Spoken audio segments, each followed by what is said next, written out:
Hey, practice owners, welcome back to another edition of Coming Back Stronger.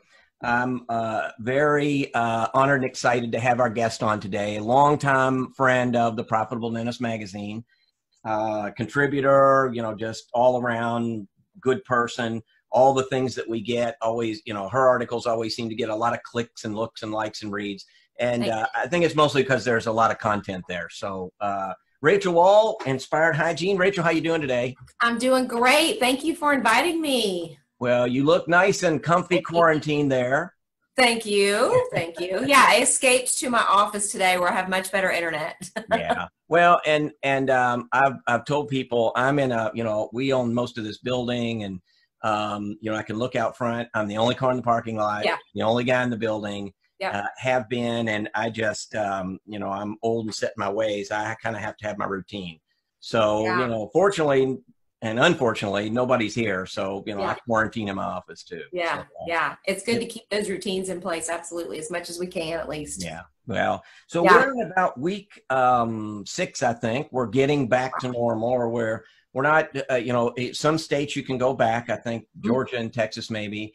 A Yeah. lot of docs are looking at another few weeks. And so I wanted to kind of keep that idea going about coming back stronger, nuts and bolts, tactical things that practice owners can do. They've already been through the front end of loans and laying people off and all this. Now we're kind of in the details and weeds of PPE. But at the end of the day, we're coming back. Yeah. And that includes a lot of things. So I was Yeah. hoping you could kind of share some tips, some ideas that are critical, I guess, at this moment in time, and certainly don't help once you get back going. So where do you want to start? So you guys asked Mm-hmm. for some of these tactical tips, and also what dentists can do to stabilize their practice right now. Okay. And, as we all have found, we do videos, educational videos that we send out to people that, subscribe to our website and that kind of thing every week or two. And what I'm finding is if I do a video too far ahead of time, it's completely irrelevant the next week. Right. And so things are always changing. And so I do have some tactical tips. And the first message that I want to give, because this is becoming more and more important every day that we move closer to opening, is the number one thing to do, in my opinion, to stabilize your practice today is communicate. Okay. Communicate with your team, communicate with your patients. And what I am seeing as a hygienist, a hygiene coach, we're out there on social media, and there is some great stuff happening on social media, and there is some scary stuff happening on social media. Mm-hmm. And what I am finding is that there is a direct correlation between the dentists who have communicated that either they are working on a plan, or I have the full plan for reopening, or I have a partial plan, just something, right? Some communication well ahead of time is really helping team members be comfortable going back. So I have found there's a direct correlation with the team members that are like, yep, we're ready to go. Our doctor has a plan. He or she has communicated that to us. We're waiting on a couple other pieces of PPE that we believe will be in before we're ready to open. And we're ready to get back to serving our patients. So that communication is critical. A couple things for tactical purposes that I've heard are, some dentists are creating a spreadsheet, right, with the PPE that they have acquired. How much do we have? How long is this going to get us through? How are we going to use the different masks? Are we going to have one plan for the N95 masks? Are we going to have a different plan for the level 3 in the face shield, like different types of procedures maybe to kind of spread those things out? Some are creating a PowerPoint, like a simple little thing that they can do a Zoom meeting with their team and say, okay, guys, here's my thought on how we're going to do this soft opening. I would love your input on this. And here's the PPE that we have. Here are 3 or 4 high-speed suction adapters that I've been looking at. Hygienists, will you please investigate these and kind of give me your vote on which one you like the best? So getting the team involved, but that communication is critical. And those of you that are getting really close to opening in the next couple weeks, it's time to start having some really strategic team meetings. Yeah, and really have a plan and make sure you're in there a few days before to get everything set up and ready to go. You said you said soft opening. Yeah. That, you know, and we talked beforehand about docs who may have not be handling this very well. And, you know, back on, I don't know, March 16th, said, you know, hey, we're closed. You know, I got this letter from the, you know, the health department. Right. And, you know, I'll let you know what happens. They haven't communicated yet. They might be communicating with somebody, but they're not communicating with their team. Right.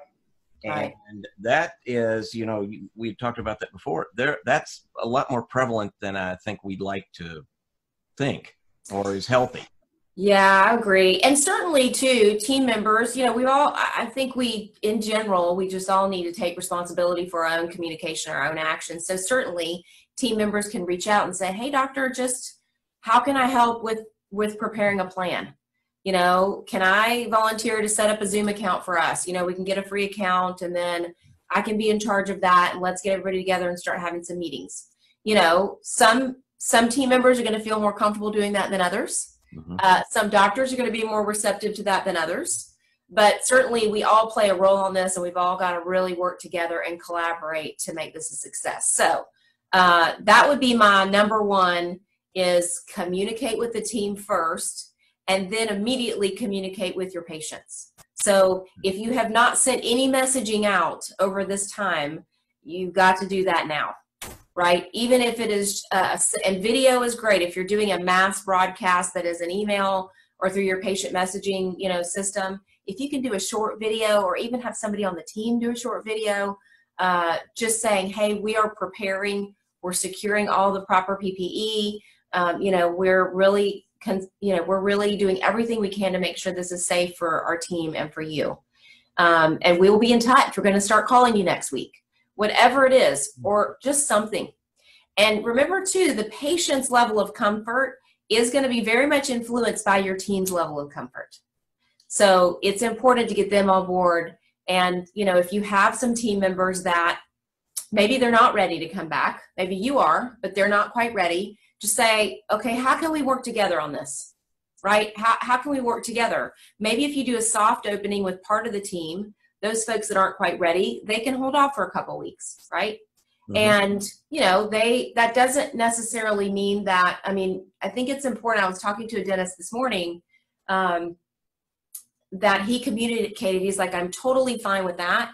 You do what you need to do. I'm just going to need to make a decision by June 20th, right? Whatever that PPP cutoff date is. Yep. So that if you don't feel comfortable coming back, then I might need to, you know, pursue finding someone else to fill this role. But, you know, I understand and I respect that. So, you know, having some of those conversations openly, I think is super important.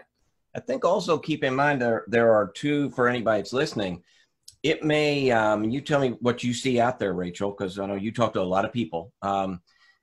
There are maybe, I don't know, I'm thinking in my head really quick, maybe three groups of people, three groups of staff that say, you know, I'm ready to come back. I just want to get to work. And then you have, maybe it's four. And then you have some that right now are making more on unemployment and assistance than they do coming back. So they like to be at the back of the line of coming back. And maybe you don't need them. Maybe you don't need them until 2 weeks from now or 3 weeks from now. So you got to juggle those pieces of the puzzle. Right? And then you've got people who legitimately are concerned, and, you know, it's very real. One of the things that I've noticed in conversations with people, they are genuinely scared. You can't convince them. I was having a conversation, good friend of mine's a physician, and not only is he afraid to fly, and he's a smart guy, he went to medical school. Not only is he afraid to fly, he's afraid of airports. And his theory is if a plane— In general or just now? Yeah, just, long before that. Okay. That if a plane's going to crash, it's going to, why would they crash on, you know, approach to the airport? So he doesn't want to be there when that happens. Even though, I mean, Rachel, I don't know, you fly a lot, I fly a lot. I've never heard of that. And like I say, he's, you know, 50s and went to medical school. That is a legitimate, real fear. Okay, now, so can I address that real quick? About it, but yeah, so COVID's a real fear too. Yeah. Like that. Okay, so one comedic relief. He's 50-something. I'm about to turn 50. Right. He watched Airplane. one too many times. Okay. That happened in airplane. It rolled in, and he says, and he'll tell you, I know it's totally irrational. I know it doesn't make sense. I know it only happened in the movies. But he said, I can't shake it. He said, I start to sweat, I get shaky, so I just don't fly. Wow, yeah. Yeah. And then you've got a fourth group that I think you need to be conscious of, and they may want to come back, but, they're home, they've got 3 kids, school's out, daycares are still closed. There's nobody to watch their kids, and they don't have that support staff. So you have a lot of, for doctors who are listening, you have a lot of complications there. So again, I would get communication is kind of you just got to be talking to people and saying, what's your situation, do the math. You do. What questions do you have? And you and I are tracking, because later today, I'm actually going to put together a video speaking to hygienists, and, that we've all got to really stick together. And that's what I was doing in my mind, was kind of putting, these different groups together of the ones that are ready, the ones that are hesitant, and maybe have some legitimate concerns, health issues, childcare, things like that. And then there's another category too that I think are just angry. And I don't know how to fix that. Like, I don't know how to advise them of that, other than figuring out what do you need to feel comfortable coming back, and then having some positive communication with your employer about that. Like, because being angry and, saying really toxic things, and this is happening on all sides, on social media or wherever, is not going, it's only going to make the situation worse. It's going to make your personal situation worse. And we need dental practices to get open when they can safely open. Otherwise, the hygienists will not have as many choices of places to work, right? And our patients need care. They're coming in for emergencies, and some of these are emergencies that can be avoided if they can get the proper elective care, right? So that's kind of where we are now. So communication is key. Now, let's move on to this. I want to share a resource with everybody, and I know you're going to put this in the show notes. Yes. We'll just go through a couple other tactical things in these different categories. So I put together this document. This is really basic. This is not, anything super fancy. And again, this was a week or so ago, right? So since then, the ADA has put out their toolkit. So if you haven't gotten that yet, it's actually quite good.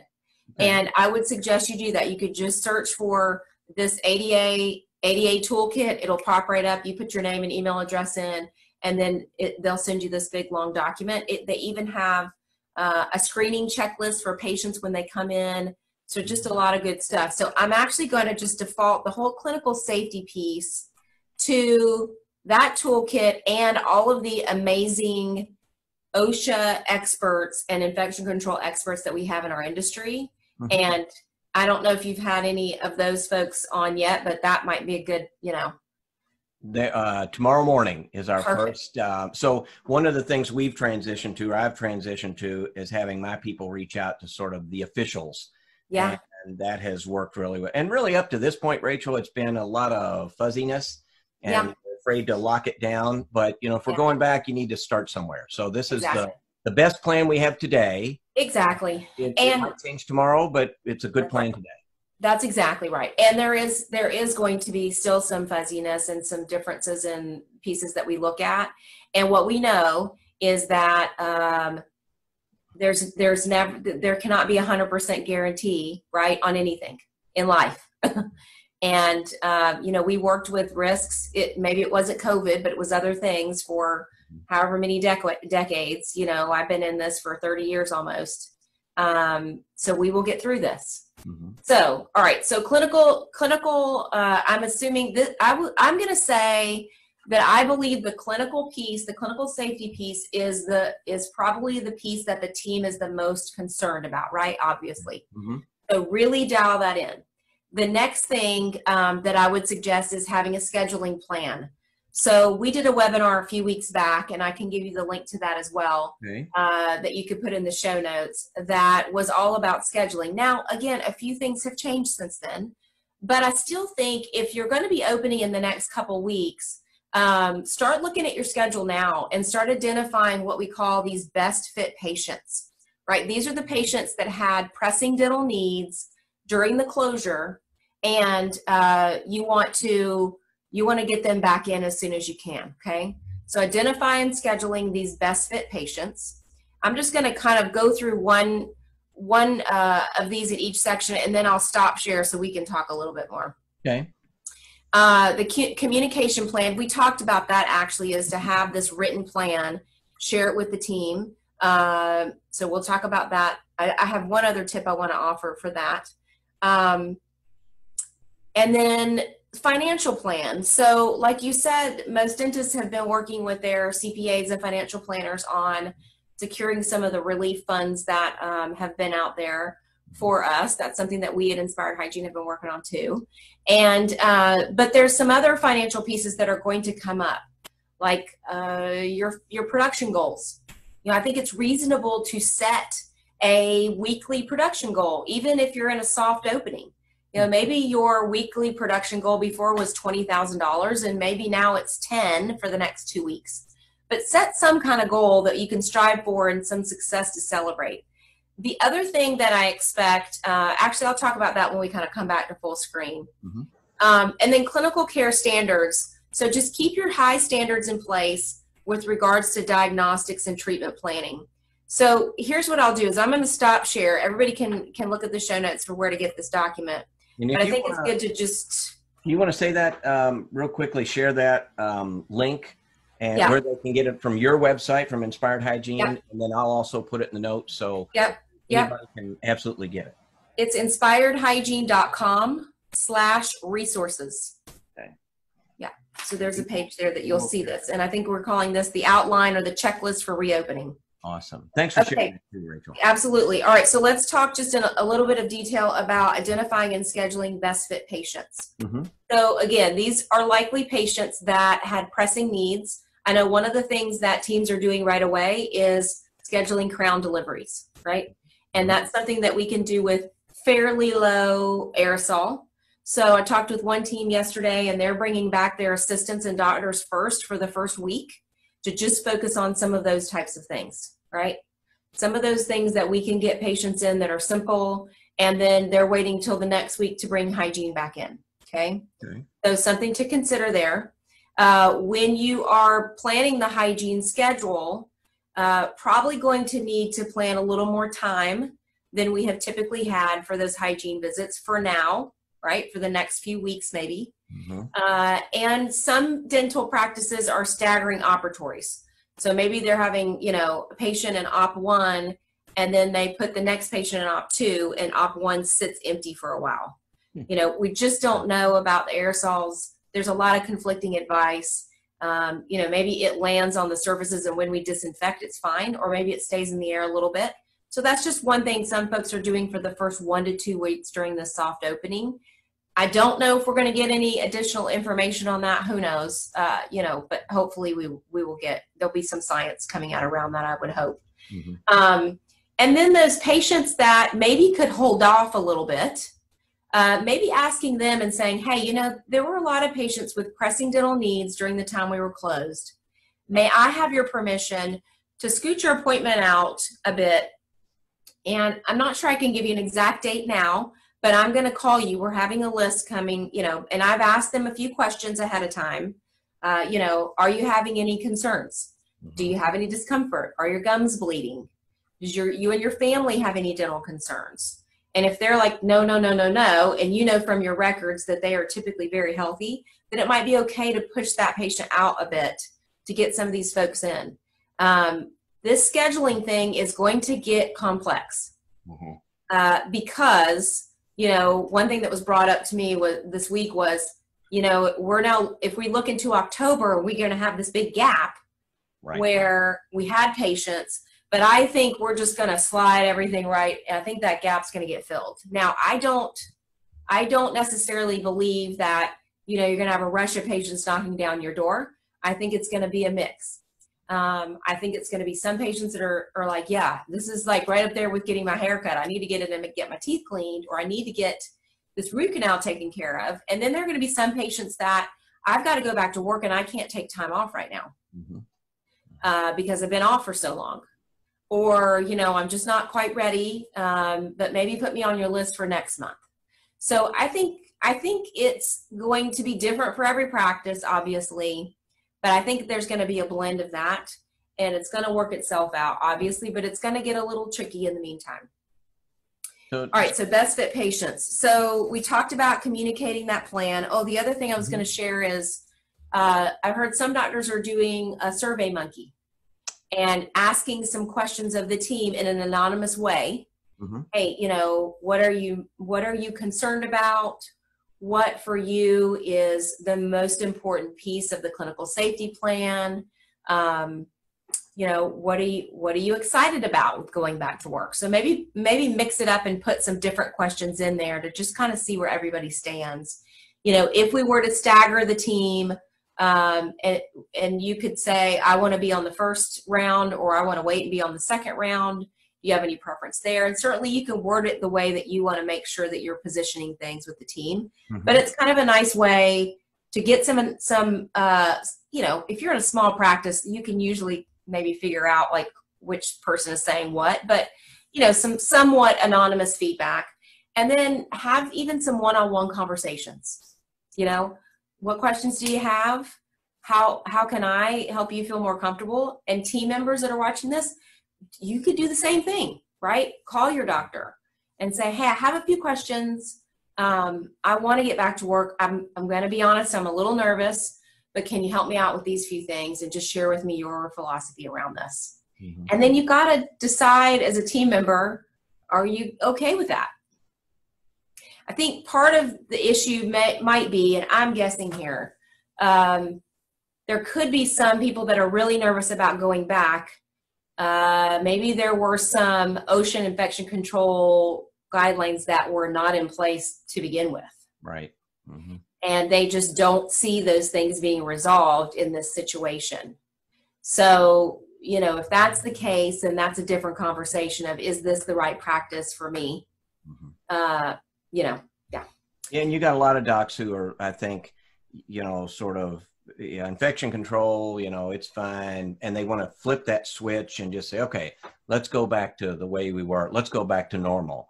And again, you know, I think you said it very well right there. Maybe there's, you know, there's a different practice. Maybe you need to work at a different practice. And and a lot of that shakes out. I think you had said a couple things. So what I hear is, based on the communication part at the very beginning, from the practice owner's perspective, the last thing you want is sort of what you had before. You have, and I can't remember who it was that said it the other day, but said, the last thing I want to hear is, you know, we're looking at the schedule, we're finally coming back, we're only working mornings or whatever we're doing, and a patient no shows and they say, I knew she wasn't going to come in. You know, now's not the time for that. Now's the time for a conversation, an actual conversation, not just maybe get your opinion on that. You know, kind of the texting confirmation. It has a low, you know, it's easy to cancel. It is. And you just can't afford that right now. And then from the team's perspective, you can't afford to get your head in the right place and say, oh my gosh, the governor said we're going to open, you know, I don't know the dates, May 1st, Friday or Monday, May 3rd, or whatever that is. And so you're ready to go back and you find out, you know, at the last minute, the doc says, oh, well, we're going to wait 2 more weeks. And I think you're going to see some of that. So the communication is super important in that respect. It is. I would say, yes, that's a really good point. I would say with these patients that are coming in, well, we need to have a phone call with them because we want to do some pre-screening ahead of time anyway. And I don't think it is unreasonable to say, hey, you know, we appreciate you so much being ready, and we're excited to see you, and we feel like we have done everything and gone above and beyond to make all this safe. Do we have your commitment? Just because we have a lot of patients that want to come in and we are doing a lot to prepare for this, can we count on you to be here? You know, is there anything that could keep you from coming that day? and just have an open conversation with them, you know, and say, if there is, we can find another day, right? But there's just a lot of preparation that's going into this. And there are a lot of patients that are wanting to get in because some practices will have a waiting list. So we just want to just be sure that, you know, there's not anything that you anticipate that could get in the way of you coming. And you're like, no, I'm going to be there. So I think that's a fair statement or fair question to ask. Okay, financial plan. So here's some things that I think are going to come up. Okay, well, from team members to doctors, okay, so what's going to happen with our bonus? Are we still going to have a bonus? What about team members or hygienists that work on commission? You know, how's that going to happen? And I've heard all kinds of things from, you know, if I'm not going to be able to make my normal rate, then it doesn't even make sense for me to go back. Well, no one is going to make the same amount of money right now. Nobody. Right. In dentistry, right? I'm not as a consultant. The salespeople probably aren't, unless, well, I don't know. Maybe there's some things that they're doing that's going to improve, but it's going to have an impact on all of us financially. Let's just say that. So maybe some conversations to have are, okay, maybe the doctor says, all right, so you're on commission, and here's what we're going to do is maybe we have a guaranteed base for the next 90 days. And that base still needs to be within reason of what we think we can produce, right, in this amount of time. So we have to look at what we were producing and what the commission pay was. And then do we think that we're going to be able to produce half of that, 3/4 of that? And what is reasonable? And I think that there are more complicated conversations that I can have around this with regards to the PPP dollars that they have and things like that once the team comes back in the office, that perhaps there could be like a guaranteed base for the next 90 days or something, or 60 days once we kind of get rolling again. So just some things to consider. Most dentists that have a bonus, it's typically based on like a several months rolling average. So that might work itself out. But just remember, and everybody, I know the dentists know this, but team members too, is while we all have bills at home, right, that don't stop regardless of, we still have our mortgage and all of that, the dentists also still have bills that don't stop even if they're not producing. So they might not have team costs, but, you know, a dentist said, yeah, it cost me $30,000 to keep my office closed.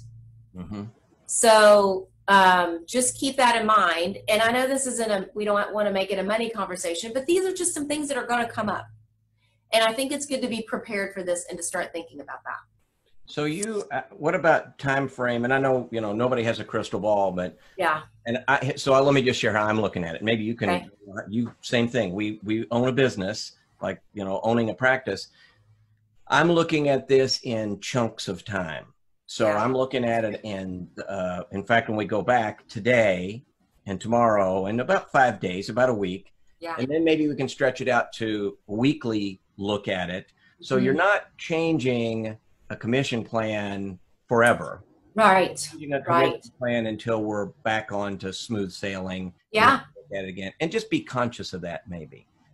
Be conscious and just have the communication. And sometimes it's awkward, right? But it's going to be more awkward if we wait and the paycheck shows up and it's like, oh my gosh, how am I going to do this, right? So that's more awkward. It's better to say, hey, this is a conversation I know we're going to need to have. So let's just have it. And here's what I can do. You know, if you're the practice owner, here's what I feel comfortable doing. Is I feel comfortable doing a guaranteed base for the next 30 days. And then let's reevaluate. I think to your point, I think it's probably better to shorten that. Because we just don't know what's going to happen. If this soft opening, you know, scenario is going to go longer than 2 weeks, it very well might, right? I think it is going to take some time for us to get back to our normal schedules and kind of running at the capacity that we were used to running at. That might take some time. So maybe I think that is probably a better way to go, is let's do this for 30 days and then let's meet again and talk about it. And I think both people are conscious. So now you're conscious of this time frame. And as, you know, say a hygienist on commission, you know, he or she isn't looking at this saying, man, this is going to stink. My year's going to suck. Your may Yeah. might, but it's just for the practice. So everybody realizes we're sort of growing back into it together. Yeah. Yeah, that's a good point. Yeah. Yeah. Yeah. We got to stick together as an industry. We got to stay united. Yeah. Okay. And then the last piece I'll share is your clinical care standards plan. Okay. So I think this is another thing that's important to communicate, because there are going to be some questions on, okay, so maybe you are scheduling patients for an hour, or maybe you do have a huge influx of patients that want to get in. So are we going to go to 30-minute profies where we had an hour and we're just going to get these patients' teeth cleaned? Mm-hmm. And my answer would be to stick to your clinical diagnostic standards. So the minimum standard is to do a complete perio charting and recording it at least once a year, right? At a minimum. Mm-hmm. So if that is your standard and your patient comes in and it's time for them to have their perio charting, we still got to stick to those standards, right? Because we've got to diagnose when there's disease or decay, and then we need to recommend treatment. So if we decide to cut out all of those diagnostics, whether that means cutting out a whole lot of hygiene exams, or cutting out radiographs, or cutting out perio charting, you're going to be reducing, A, it's not in the patient's best interest, and B, you're going to be reducing your treatment on the back end. So that's going to show up in a couple months. And what we really need is for this to build up strong and get back at least as close to where things were with regards to capacity and production and health of our patients. So, yeah. So less triaging, we'll call it. Get out of that mindset and get back to exactly right. The patient care we would have always done. Do you think it also kind of helps the patient get back in the mindset of getting back to normal? Yeah. And here's the thing. I think the triage comes when we're deciding which are the best fit patients, right? Mm-hmm. And certainly if there are emergencies, we have to triage that. But as far as hygiene, routine hygiene care, prophy, perio maintenance, I think we need to stick to that for a few reasons. One is when we fall out of a habit, it's really hard to get back, right? Just think about it. When you were going to the gym, it might be hard to get back in that routine. And the other thing is, guys, we have been preaching and educating our patients for decades about the importance of these things. Right. About the importance of treating your periodontal disease, the importance of taking care of decay early and all that. And if we fall off the wagon now, our patients are going to follow us. Mm-hmm. So we've got to stay strong in what we've been educating our patients to all this time. We're just going to be doing it a little bit differently. And smile with your eyes, because they might not be able to see your face. Mm-hmm. And just do your very best to connect with each other and with your patients as people. That is awesome. When you said that, I thought of somebody showed me a mask the other day and said, and there's a study, and I'll dig this out. I'll send it to you, Rachel. Okay. But it was, and I can't remember the environment, but they started to wear a mask. And it was, I don't remember what it was, but they noticed that the interactions were different, business trailed off, and they realized that you couldn't see the person smile. So you might have a great smile behind your mask, but what they say are, your eyes. So they got masks with a smile on them. Yeah. And they said it was amazing the difference in the reaction. So now the opposite happens. Mm-hmm. You could be really grumpy today and mad, but it still looks like you're smiling. So, and that is the point. You got to be conscious of that with your patient. Yeah. And, I think we've probably seen it, but there was a social media post of some doctors and nurses who put a picture of themselves on their scrubs because they were so covered up, like the patients couldn't see them. Yeah. And I think hey, I'm a person too, and I'm here caring for you. And so, it helps. I think particularly with new, because at some point we're going to see new patients. Mm-hmm. And they might not have met you prior. A dentist, Dr. Dorfman, that I did a podcast with, she saw an emergency patient that was a new patient. She said, hey, I want to pull up my website and show you a picture of me because you can't see me right now. And I want you to know I'm a real person and I'm here, so they had not met before, and I loved that. I think with our patients that we've been seeing for years, they will have that trust factor with us, and it'll work out. It's all going to work out. I think the dentistry is unique in that the sort of the, especially in hygiene, the hygienist-patient relationship tends to be sometimes the primary relationship, and you're very comfortable. And now you do have, you know, you kind of have a barrier between you and the patient. And that's, so yeah, that's pretty smart. Something that, you know, what you do can be 1,000 different things. But number one is just to be conscious of the fact that, you know, it's different now. And, you know, and you said it before, we're sort of all in this together, figuring these things out, and we will. And there's still some bumps along the way, but we will. So awesome. Rachel, you are, as always, no wonder your articles get all the big clicks, and you're very good at sharing and generous with your time. I appreciate you coming on today. How would somebody get a hold of you if if they just heard something today and said, hey, that's really neat, you know, I'd like to ask Rachel something else? How would they get? Absolutely. So our website is inspiredhygiene.com. Certainly, we always welcome if anyone wants to chat and just kind of learn a little bit more about what we do. There's a link on the website for that. And if there's any specific questions, you can email me at Rachel, RACHEL, @inspiredhygiene.com. And your checklist is going to be at inspiredhygiene.com/resources. Yes, absolutely. And I'll also send you the link. I can't remember it off the top of my head, but I'll send you the link to register for the replay of our webinar that we did on scheduling. Okay. Yeah. I've got that. I can share that too. Put a big check to remind me. So awesome. Rachel, it's always enjoyable to chat with you. Thank you. And I think a lot of practice owners and team, you know, everybody started trying to figure this out, and they're getting a little anxious now. You know, I think we're over that. Oh my gosh, the sky is going to fall, and we're kind of okay, and we see that we're getting back, and you know, a lot of details to work out. And in dentistry, we don't like that. We like to know exactly what we're doing every day, and we like to do it for 30 days. And so this is, you know, I like to say practice owners especially, they're about 1 million miles outside of their comfort zone right now. Yeah. They just want to see patients, and, you know, hygienists just want to see patients. And, you know, no matter, you know, where we are in our practice world, we just want to get back to normal. And so, and I appreciate you coming on with those great items, great topics, some at least meat you can take back. And I hope so. Well, any practice owner listening needs to just, maybe a light bulb goes off and says, yeah, maybe I haven't been as communicative, I think that's the word, with my team as I should be. And, you know, maybe this prompts somebody to say, all right, let me learn Zoom, and, you know, just do this, or let me learn how to group text. And, you know, I'm the boss, I own it. Let me start reaching out.